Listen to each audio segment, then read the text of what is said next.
पोषण तो सभी राजाओं ने किया, लेकिन उन राजाओं का पोषण शरीर तक सीमित था। अपने प्रजा के शरीर का रक्षण और पोषण किया, लेकिन भरत जी ने अपनी भक्ति के द्वारा, अपनी महिमा के द्वारा, अपने चरित्र के द्वारा लोगों की आत्मा का पोषण किया, आत्मा को पुष्ट किया। क्यों? बोले शरीर को तो पोषण मिल जाता है, जन्म जन्म से शरीर को पोषण मिल रहा है, बड़ी बड़ी पौष्टिक वस्तुओं को हम खाते चले आ रहे हैं जन्म जन्म से, लेकिन एक भी शरीर काम नहीं करता, सब छोड़ देता। आत्मा वही है अनादिकाल से, लेकिन आत्मा को हमने पौष्टिक आहार नहीं दिया। आत्मा का पोषण कैसे हो इस पर हमने विचार नहीं किया। शरीर का ही पोषण जन्म जन्मांतर से करते रहे और एक भी शरीर साथ नहीं दिया। आत्मा का पोषण कैसे हो? और आत्मा का अगर पोषण नहीं हुआ तो आत्मा कमजोर हो जाए, और कमजोर आत्मा को परमात्मा नहीं मिलता। वेदों ने कहा कि नायमात्मा बलहीनेन लभ्यः, नायमात्मा बलहीनेन लभ्यः, बलहीन आत्मा को वो परमात्मा नहीं मिलता। जो आत्मा कमजोर हो गई वो आत्मा परमात्मा को प्राप्त नहीं कर सकती। आत्मा बलहीन कब हो जाती है? बोले जब आत्मा का पोषण नहीं होता। शरीर का पोषण न हो तो शरीर कमजोर हो जाता है, उसी तरह आत्मा का पोषण न हो तो आत्मा भी कमजोर हो जाती है। आत्मा का पोषण क्या है? बोले आत्मा का पोषण भक्ति है, आत्मा का पोषण भगवान का नाम है, आत्मा का पोषण भगवान की शरणागति है, आत्मा का पोषण भगवत चिंतन है, आत्मा का पोषण भगवान की कथा है। इन विधाओं के द्वारा जब आत्मा पुष्ट होती है तो वह पुष्ट आत्मा बलवती आत्मा परमात्मा के चरणों तक पहुंच पाती है। नायमात्मा बलहीनेन लभ्यः। तो शरीर का पोषण तो जन्म जन्म से होता रहा, लेकिन आत्मा का पोषण नहीं हुआ। तो भरत जी ने लोगों की आत्मा को भगवत प्रेम का अमृत पिला करके लोगों का पोषण किया। भरत जी महाराज के द्वारा यही पोषण होता है। विश्व भरण पोषण कर जोई ताकर नाम भरत अस। फिर लक्ष्मण जी को, सुमित्रा कुमार को गोद में लिया वशिष्ठ जी ने और कहा इनका नाम लक्ष्मण होगा। सौमित्रिम लक्ष्मणमिति, ये सुमित्रा के जो पुत्र हैं इनका नाम लक्ष्मण होगा। दशरथ जी ने कहा लक्ष्मण का अर्थ क्या होता है? वशिष्ठ जी ने कहा जिसके लक्षण बहुत अच्छे हों उसको कहते हैं लक्ष्मण।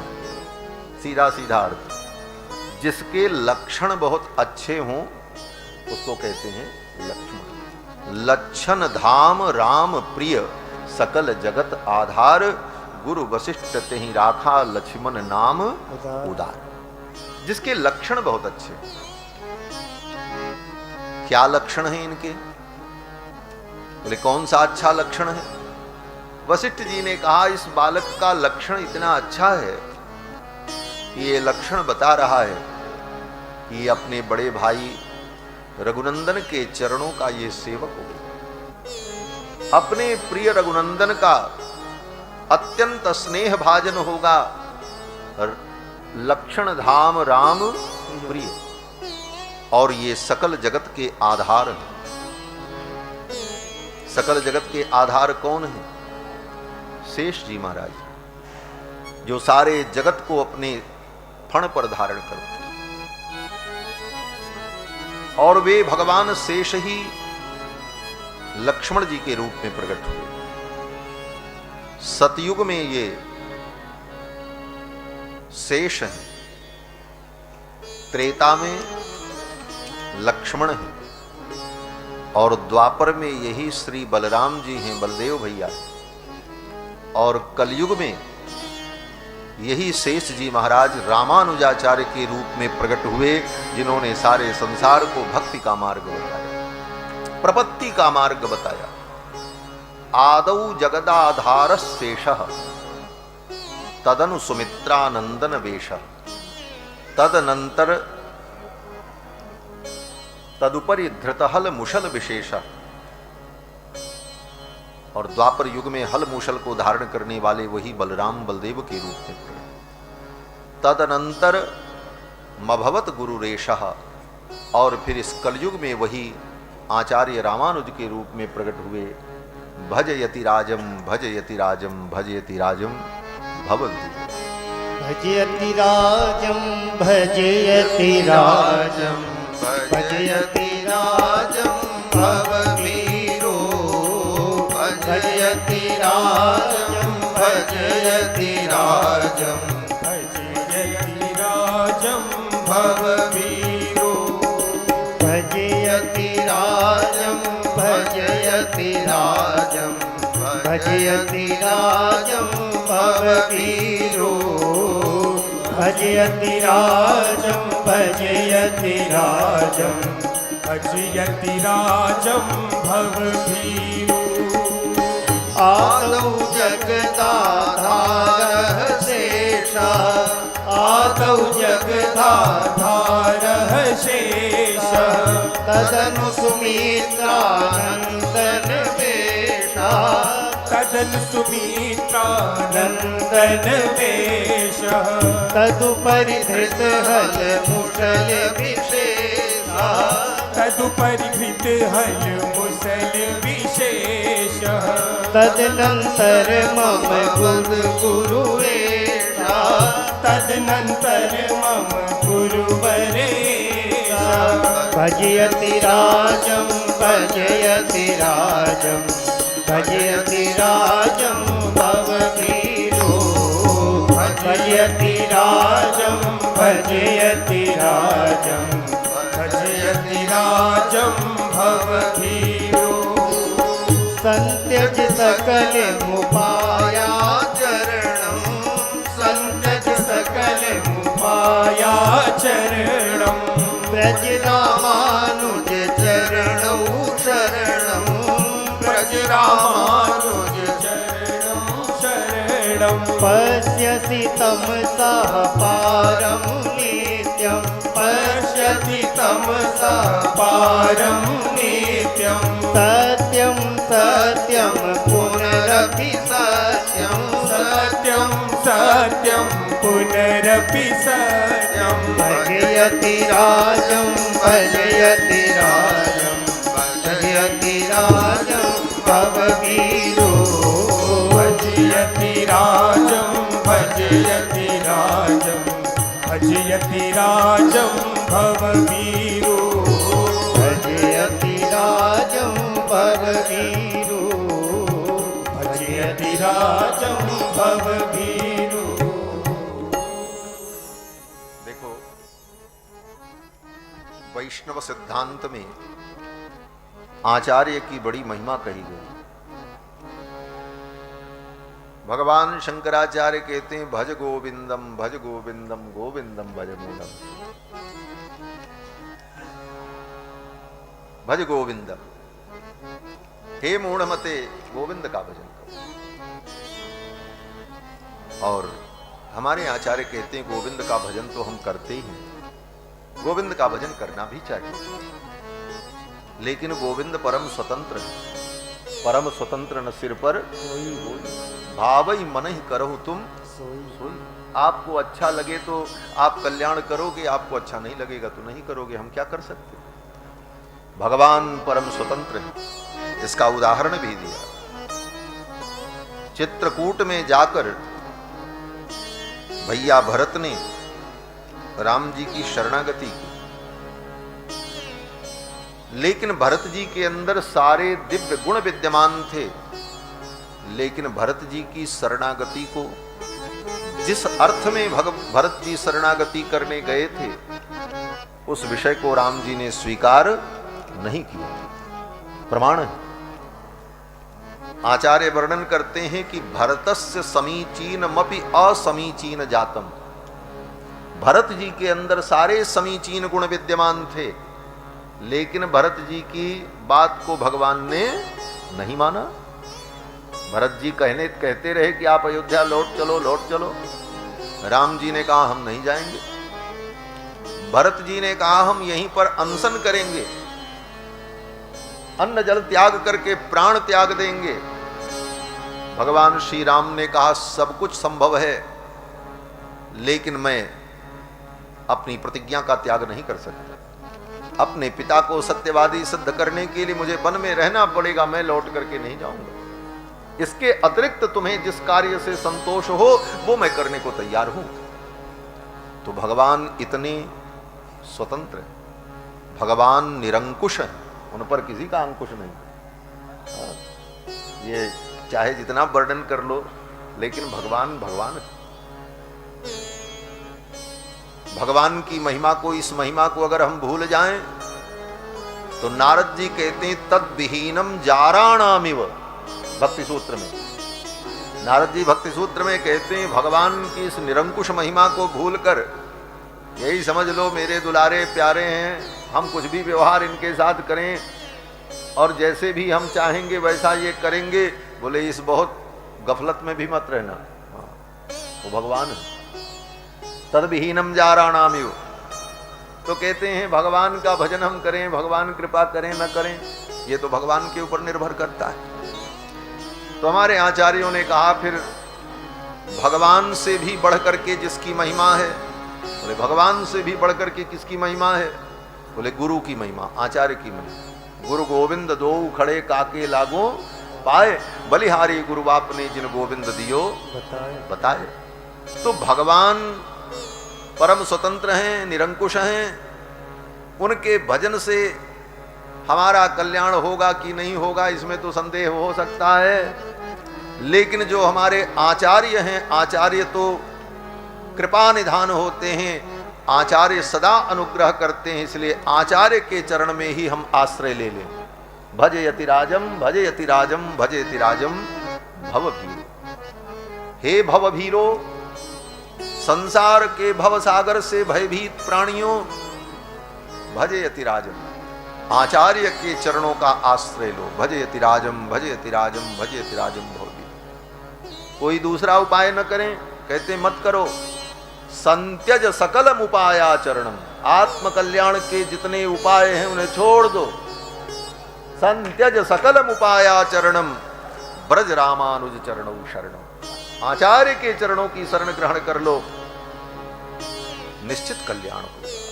सत्यम सत्यम पुनरपि सत्यम, भजयति राजम भजयति राजम भजयति राजम भवभीरो। तो ये लक्ष्मण जी जीवाचार्य आचार्य हैं और जिनके लक्षण बड़े सुंदर हैं। लक्षण धाम राम प्रिय सकल जगत आधार।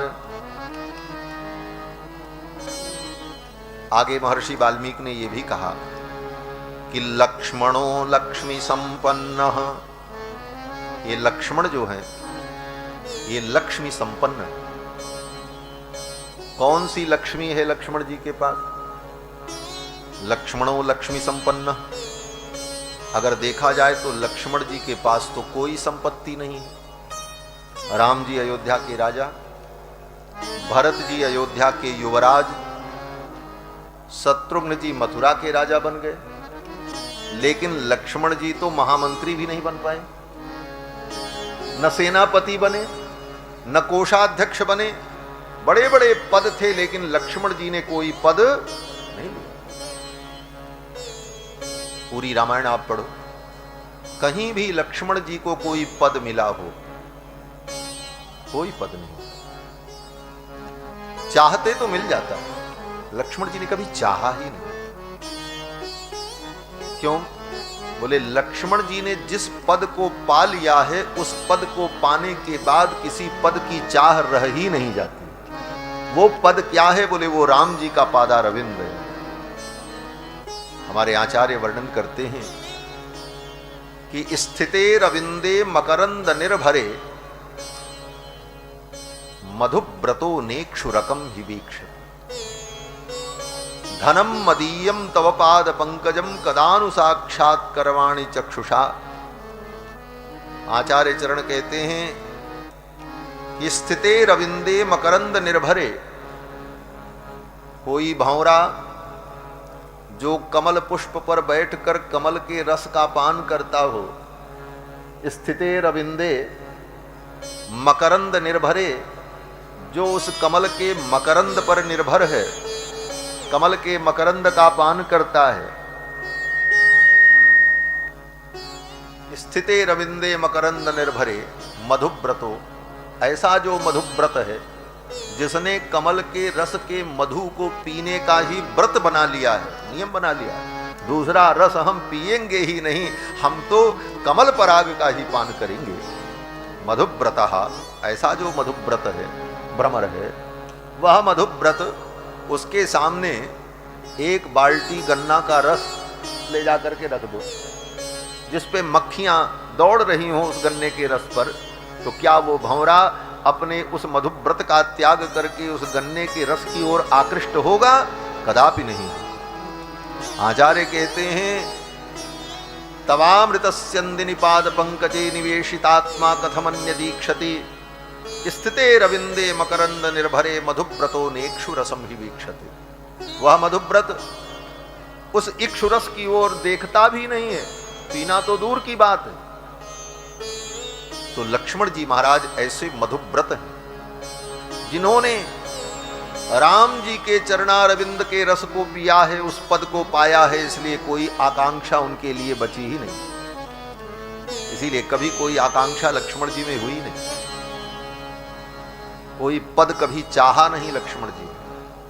इसीलिए जब चरित्र की बात आती है, अनुकरण की बात आती है, तो लक्ष्मण जी का चरित्र, आचार्य का उपदेश उन्होंने अपने चरित्र से जो दिया, वही जीवों के लिए अनुकरणीय है।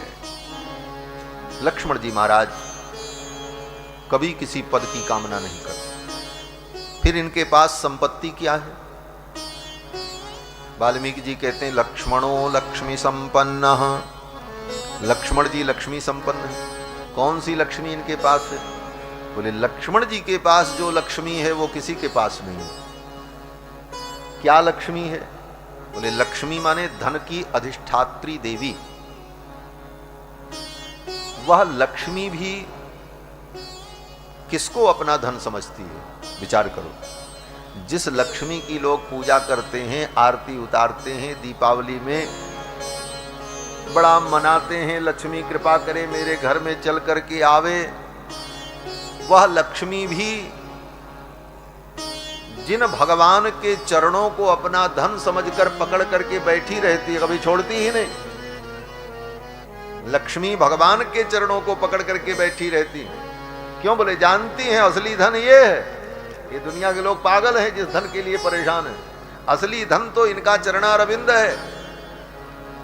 लक्ष्मी जिन चरणों को अपना धन मानती है, तो फिर सबसे बड़ा धन तो वही हुआ। इसीलिए हमारे आचार्य वर्णन करते हैं, कह श्री श्रियः परम सत्व समाश्रयः। श्री का भी श्री कौन है? लक्ष्मी का भी लक्ष्मी कौन है? बोले लक्ष्मी के भी लक्ष्मी अगर कोई है तो वो भगवान है। लक्ष्मी भगवान के उन चरणों को अपना परम धन मानती और उसे कभी नहीं छोड़ती। भगवान के चरणों को छोड़ करके लक्ष्मी कहीं जाती नहीं। अगर जाती भी है तो भगवान के चरणों को छोड़ करके जो लक्ष्मी अकेले जाती है, वो लक्ष्मी कल्याणकारिणी नहीं होती। ये भी जान लेना। वही सीता जी राम जी को छोड़ करके अकेले लंका में गई, परिणाम क्या हुआ? बोले सर्वश्रेयस्करीम सीताम, जो समस्त श्रेय को देने वाली हैं, उन सीता जी के जाने के बाद भी लंका का कल्याण नहीं हुआ, अपितु लंका का विनाश हुआ। संपूर्ण लंका भी नष्ट हुई। क्यों? बोले अकेले गई थी, राम जी नहीं गए थे। दुनिया के लोग केवल लक्ष्मी को चाहते हैं, लक्ष्मी आवे। बोले लक्ष्मी अकेले आएगी तो तुम्हारा सर्वनाश करके जाएगी, वो नारायण के साथ आएगी तो तुम्हारा कल्याण करेगी, अकेले आएगी तो तुम्हारा सब बिगाड़ के चली जाएगी। इसलिए लक्ष्मी को अकेले मत बुलाओ, नारायण के सहित लक्ष्मी को चाहो, तब वो लक्ष्मी कल्याणकारिणी होती है। लोग सोचते हैं लक्ष्मी केवल आवे, नारायण नाम है, नारायण से हमको क्या लेना देना, लक्ष्मी से ही सारा काम चल जाएगा। महाराज दूसरी बात, लक्ष्मी जब अकेले जाती हैं तो किस वाहन से जाती हैं? उल्लू पर बैठ के जाती हैं। लक्ष्मी जी का वाहन क्या है? उल्लू। और जब भगवान के साथ जाती हैं तब किस पर बैठ के जाती हैं? गरुड़ पर बैठ के जाती हैं। गरुड़ ज्ञान के स्वरूप है और उल्लू, बोले संसार में जो अज्ञानी होता लोग उसको उल्लू कहते हैं, तो बड़ा भारी उल्लू है, यही तो कहते हैं। गरुड़ ज्ञान के प्रतीक हैं और उल्लू अज्ञान का प्रतीक है। जब लक्ष्मी भगवान के साथ आएगी तो वो ज्ञान की सवारी करके आएगी, और लक्ष्मी अकेले आएंगी, भगवान को छोड़ करके केवल लक्ष्मी को बुलाओगे तो वो तुमको उल्लू बना करके चली जाएंगी, तुम उल्लू बन करके रह जाओगे, इससे ज्यादा कुछ नहीं। बंधुओं, लक्ष्मण जी की संपत्ति क्या है? बोले लक्ष्मण जी ने भगवान के चरणों को ही अपनी संपत्ति माना। धनम मदीयम तव पाद पंकजम, भगवान के पाद पंकज ही परम धन है।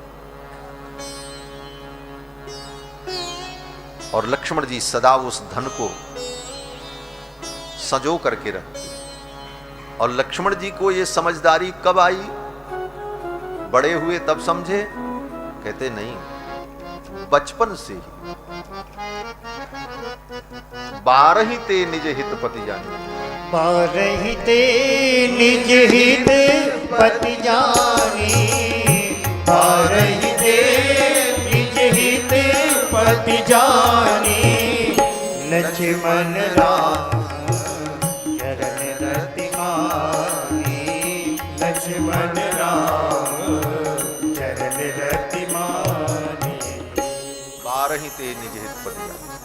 बचपन से ही लक्ष्मण जी ने भगवान के चरणों को ही परम धन और अपनी संपत्ति, अपना सर्वस्व समझा। यही हमको आपको भी समझना चाहिए। हम जीव हैं और लक्ष्मण जी जीवाचार्य हैं। जीव को क्या करना चाहिए? बोले जो आचार्य कहें वो करना चाहिए, आचार्य के पद चिन्हों पर चलना चाहिए। तो भगवान के चरणारविंद ही परम धन है। इसके बाद वाल्मीकि महर्षि वशिष्ठ ने सुमित्रा के छोटे पुत्र का नामकरण किया, शत्रुघ्न परम तथा। सुमित्रा जी के जो छोटे पुत्र हैं उनका नाम शत्रुघ्न है। शत्रुघ्न का मतलब जो शत्रुओं का संहार करते।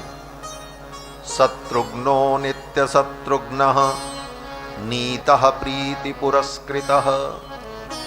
शत्रुघ्नो नित्य शत्रुघ्न, जो नित्य शत्रुओं का विनाश करते हैं उनका नाम शत्रुघ्न है। जाके सुमिरन ते रिपु नासा, नाम शत्रुघ्न वेद प्रकाशा। कौन से शत्रु का विनाश करते हैं शत्रुघ्न जी? बोले नित्य शत्रु का। शत्रु 2 प्रकार के होते हैं, एक नित्य एक अनित्य। अनित्य शत्रु जो होते हैं वो किसी कारण से शत्रु बनते हैं, और कारण भी 3 ही होता है, जर जोरू जमीन। इस दुनिया में जितने दुश्मन बनते हैं, शत्रु बनते हैं 3 कारणों से, या तो धन के कारण, या तो स्त्री के कारण, या तो जमीन के कारण। जर जोरू जमीन, ये 3 जो है जंग का कारण बन जाती है। जर जोरू जमीन, ये 3 जकार से व्यक्ति सावधान रहे, बच जाए, तो उसका मानव जीवन धन्य हो जाता है। हमारे अयोध्या में एक बड़े अच्छे संत हुए, श्री बनादास जी महाराज। बड़े सिद्ध कोटि के महात्मा हुए श्री बनादास जी महाराज। बनादास जी कहते हैं 3 नहीं 5 और जोड़ लो इसमें। 8 जकार ऐसे हैं जिन 8 जकारों से व्यक्ति बच जाए तो उसका कल्याण हो जाए। ये 8 जकार कौन है? बोले जांचब जाब जमात जर जोरू जात जमीन। बनादास जी कहते हैं जांचब जाब जमात जर जोरू जात जमीन, जतन 8 ये जहर सम बनादास तज। बनादास जी हमारे अयोध्या में बड़े सिद्ध कोटि के संत हुए महाराज। भगवान का खूब भजन करते, भगवान से कभी कुछ मांगा ही नहीं, पूरा जीवन बीत गया अयोध्या। कभी कुछ भगवान से कहा नहीं, दुख हुआ सहन कर लिया, सुख मिला ठीक है, पूरा जीवन बीत गया। एक दिन बिस्तर पर पड़े थे, अंतिम अवस्था आ गई थी।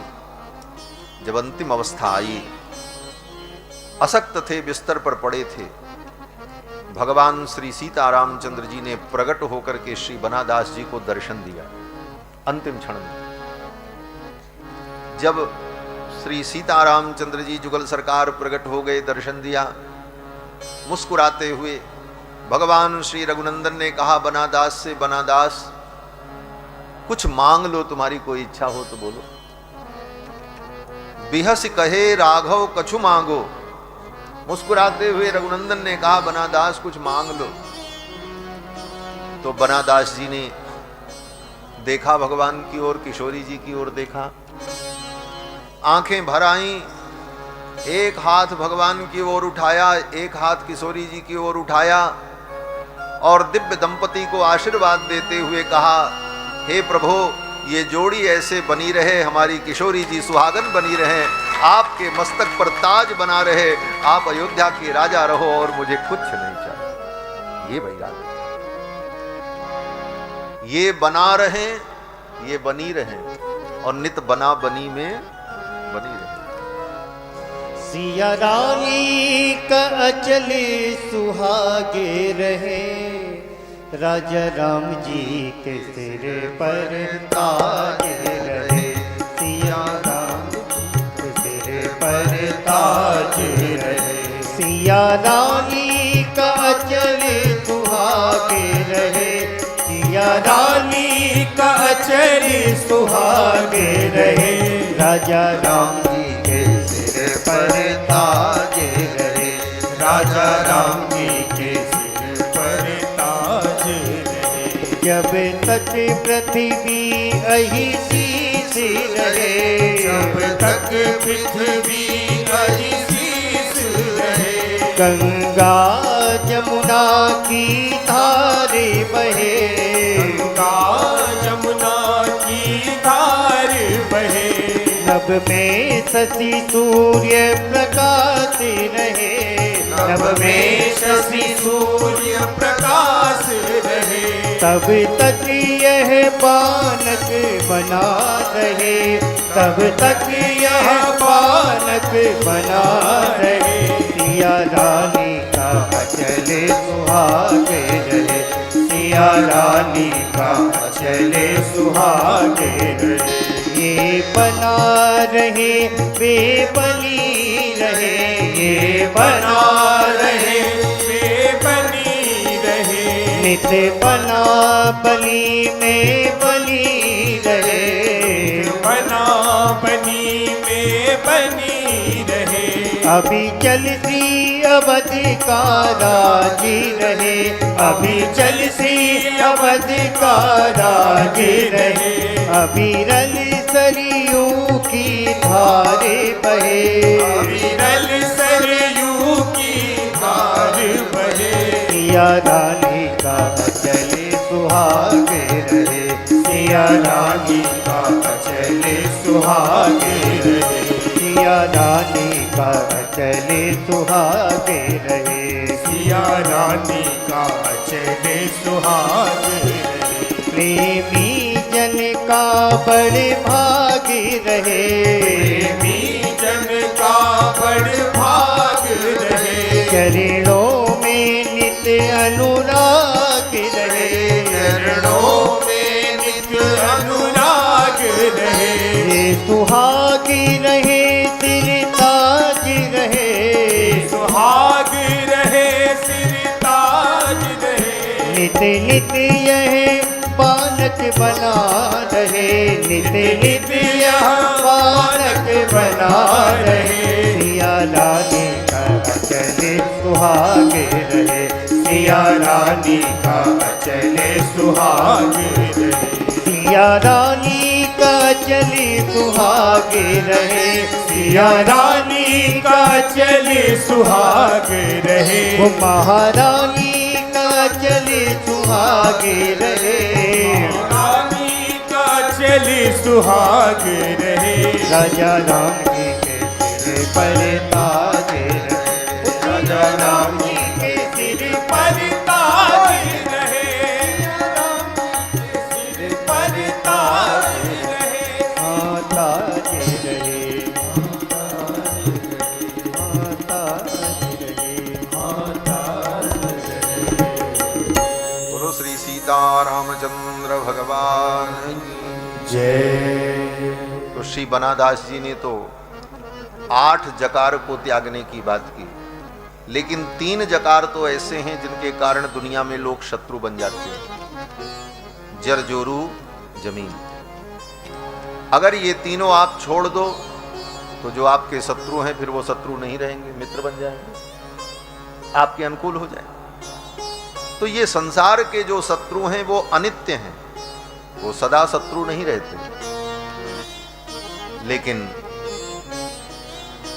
जो हमारे अंदर जन्म जन्म से बैठे हुए हैं वो हमारे नित्य शत्रु हमारे अंदर ही रहते हैं।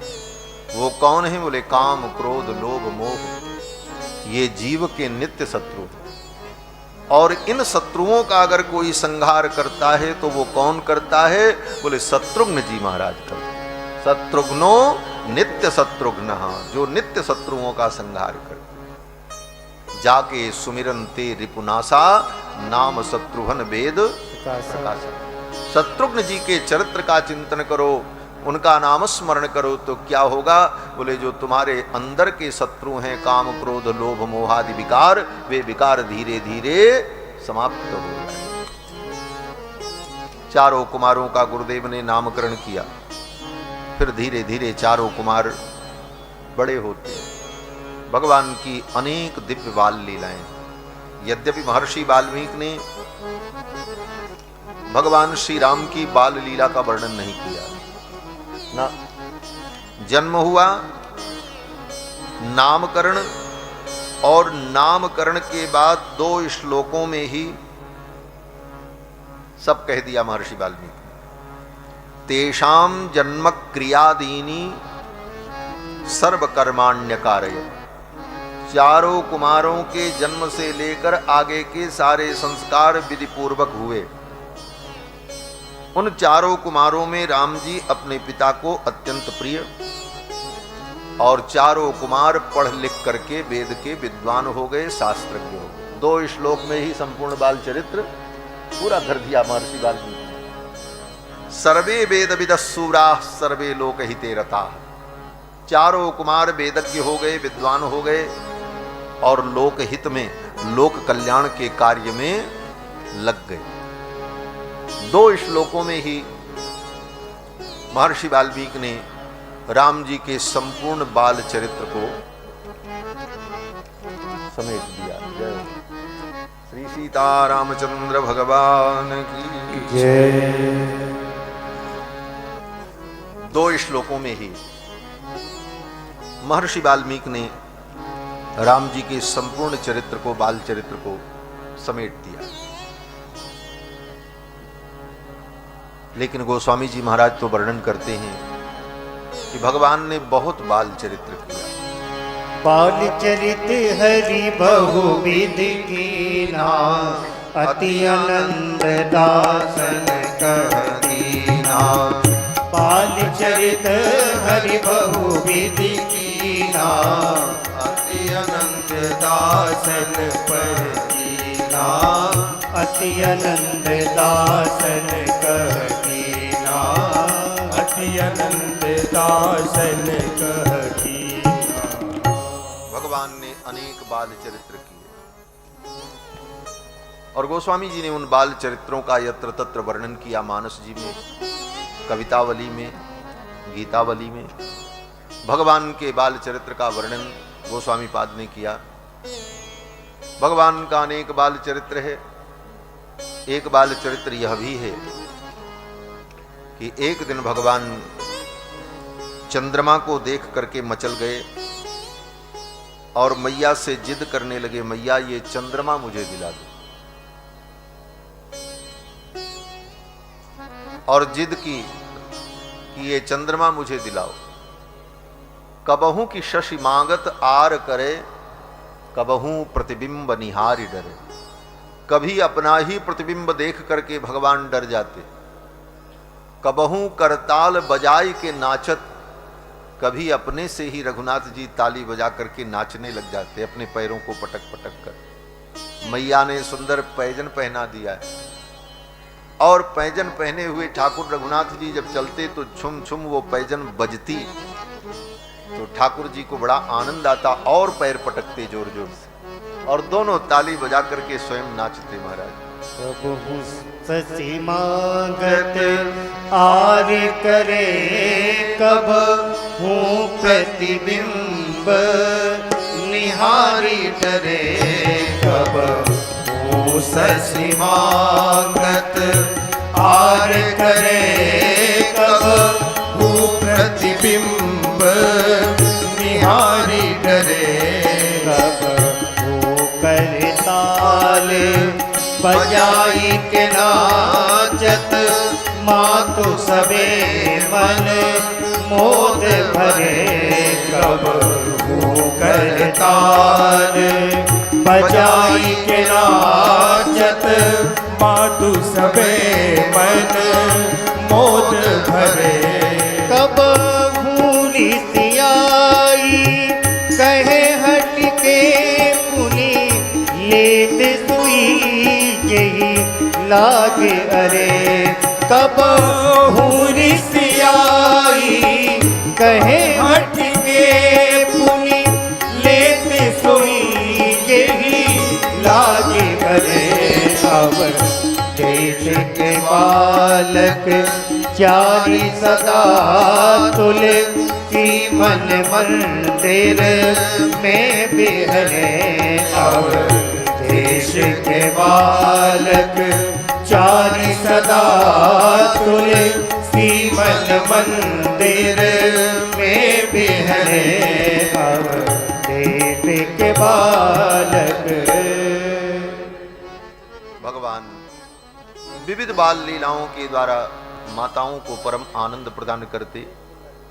गोस्वामी जी कहते हैं, अवधेश के बालक चारि सदा तुलसी मन मंदिर में भी। भगवान की इस बाल लीला का चिंतन करके जिसका मन, जिसका चित्त भगवान में नहीं लगा, तो गोस्वामी जी कहते हैं ऐसे व्यक्ति से तो अच्छे वो गधे और सुअर हैं। गधे सुअर से भी ज्यादा वो निकृष्ट प्राणी है जिसका मन रघुनाथ जी की इन लीलाओं में तन्मय नहीं हुआ महाराज। जिनकर मन इन सन नहीं राता, ते जन वंचित किए विधाता। जिनकर मन इन सन नहीं राता, ते जन वंचित किए विधाता। जिनकर मन। भगवान की इन लीलाओं में जिनका मन तन्मय नहीं हुआ, उनसे अच्छे तो खर सूकर स्वान भलो। गोस्वामी जी जिस कवित्व में भगवान की इस बाल लीला का वर्णन करते हैं, उसी के आगे वाले कवित्व में कहते हैं, तुलसी अस बालक सो नहीं नेह, कहा फल जोग समाधि की। ऐसे बालक से अगर नेह नहीं हुआ तो ये जोग और समाधि और कमंडल और करवा, इसका कोई मतलब नहीं। भगवत प्रेम ही इन सारी क्रियाओं का उद्देश्य है। कमंडल, करवा, जोग, जप, ध्यान, तप, तीर्थ, इन सब कर्मों का एक ही उद्देश्य है, भगवान के चरणों का अनुराग प्राप्त हो। और वो अनुराग नहीं प्राप्त हुआ तो जोग कुजोग ज्ञान अज्ञानु। वो जोग कुजोग है, वो ज्ञान अज्ञान है, जहां भगवत चरणारविंद के प्रेम का अनुभव न हो। भगवान ने बड़ी सुंदर सुंदर बाल लीलाएं की और बड़े हुए। ठाकुर जी बड़े करुणा निधान। एक दासी महल के अंदर काम करती थी। जब अपने कार्य से छुट्टी करके वो अपने घर पहुंची तो अपनी पड़ोसन से वो चर्चा कर रही थी रामलला सरकार कितने सुंदर हैं, कितने मनोहर हैं। मन करता है उन्हें देखते ही रहो, देखते ही रहो। बगल की पड़ोस की उस दासी ने सुना, उसके मन में भी हुआ कि मैं भी रामलला का दर्शन करूं, लेकिन महल में कौन जाने देगा। महल में अंतःपुर तक, रनिवास तक जाकर के रघुनाथ जी का दर्शन करना किसी साधारण व्यक्ति के लिए संभव न था। लेकिन बेचारी चल पड़ी और उसने प्रतिज्ञा की, आज कैसे भी मैं रघुनाथ जी का दर्शन करूंगी। और रात्रि के 2 बजे ही उठकर जाकर के महल के द्वार पर खड़ी हो गई कि ज्यों ही महल का द्वार खुलेगा मैं दौड़ूंगी और सीधे चली जाऊंगी अंतःपुर तक, कोई रोकेगा फिर भी मैं रुकूंगी नहीं, और आज रघुनाथ जी का दर्शन करूं। ये लालसा लेकर के वो द्वार पर आई। श्री गोस्वामी जी महाराज वर्णन करते हैं कि अवधेश के द्वार सकारे गई।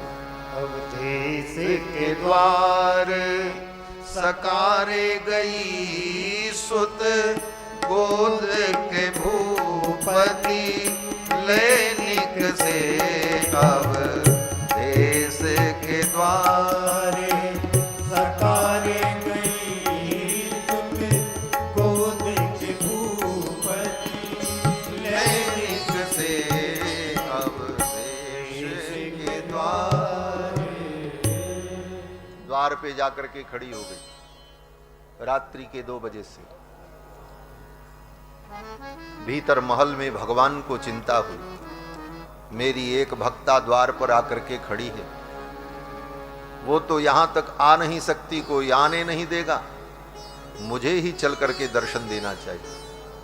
और छोटे से रामलला सरकार अभी बोल नहीं पाते, चल भी नहीं पाते, कोई उठावे गोद में ले तब चलते हैं।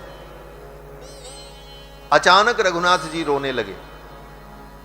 जब रोने लगे तो मां कौशल्या जग गई, चुप कराने लगी। मां कौशल्या के चुप कराने पर भी, पुचकारने पर भी रोना बंद नहीं हुआ।